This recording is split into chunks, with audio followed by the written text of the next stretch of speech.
Uganda's government said on Monday it was banning live broadcasts of unauthorized protests and violent incidents. It comes ahead of the country's general elections as authorities detained hundreds of opposition supporters. President Yoweri Museveni is seeking to extend his 40-year rule in the January 15 vote. The 81-year-old faces a challenge by pop star turned politician Bobi Wine, who is just over half his age.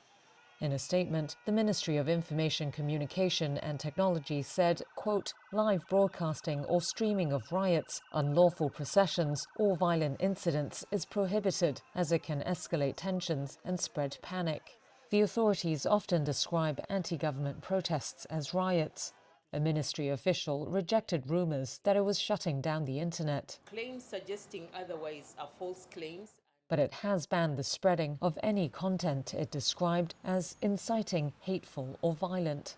More than 50 people were killed before the last election in 2021 as security forces cracked down on Wine's supporters. They had accused Museveni of stealing the election, which the president denied.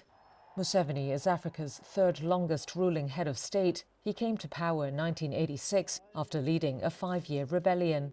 Critics and rights groups have long accused his government of torturing and intimidating opponents to maintain his grip on power, allegations he has denied.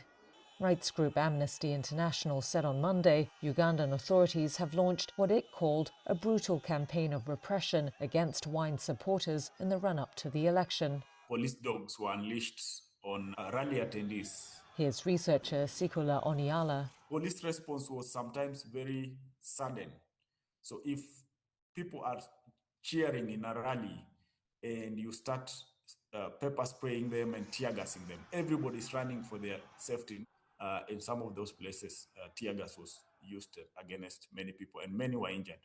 Spokespeople for the government and police did not immediately respond to requests for comment on the statement by Amnesty International.